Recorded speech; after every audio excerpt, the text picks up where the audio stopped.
We're going to take a look today at our new system that we're bringing out for wood stabilization. And what we've done is replaced our old containers with a completely new style for a number of advantages. And in doing so, what we've been able to do is, for instance, our float plate now is much simpler to use. When you lock the float plate in place in there, you just simply rotate this and it locks against the side of the container and holds it in place. And to unlock it, you just swivel it back. Very simple, very effective.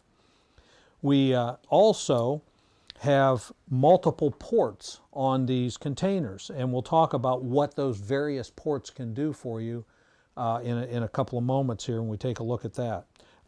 The gasket for the top for the seal is easily removable so that when you're pouring the resin back out of the container, this just slips off and slips right back on. It's not nearly as difficult to put on as the one we used to have on the other containers. Now, here's the big thing. What we have now are 3 different sizes.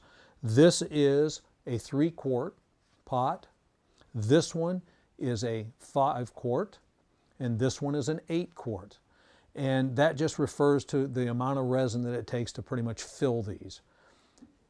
This one's actually 18 inches tall, which allows you to do up to 16-inch long pieces. We've never had a container long enough to, or deep enough to do those longer pieces like that in the past. Now you can do that, so for your pepper mills or salt mills that you might want to do anything of that kind of length, we now have the ability to do that. And again, we have the others. If you're just doing pens and the pen blanks, this container will hold a large number of those blanks for you in just this 3-quart container. And of course, then we have this one. This is 8-inch, this is 12, and again, this is 18. So those are our new containers, and we'll take a look at what these ports are used for now.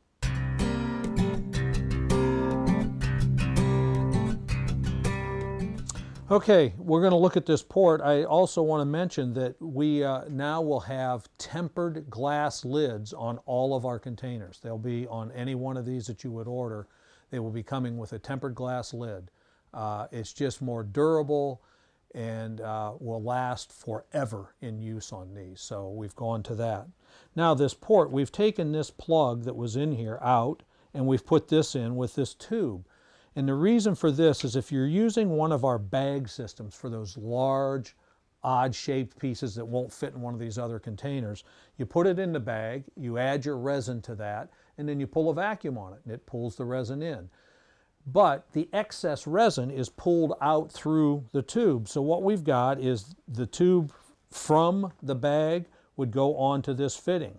So now the resin is deposited into this container as a reservoir, and none of it gets pulled through into your vacuum source on there.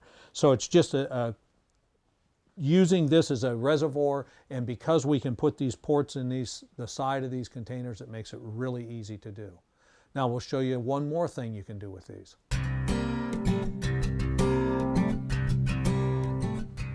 Okay, here's another accessory that's available. And what we have here is a vacuum gauge, and we have a valve that will allow you to turn the vacuum on or off coming in. And we even have available these quick disconnects if you like those. Instead of just a hose barb fitting, the hose simply slides into there.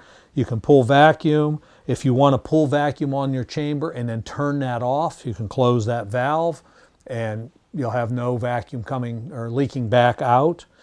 If you don't have one of our vacuum generators that has a gauge and a valve on it, this is a really nice accessory for these containers.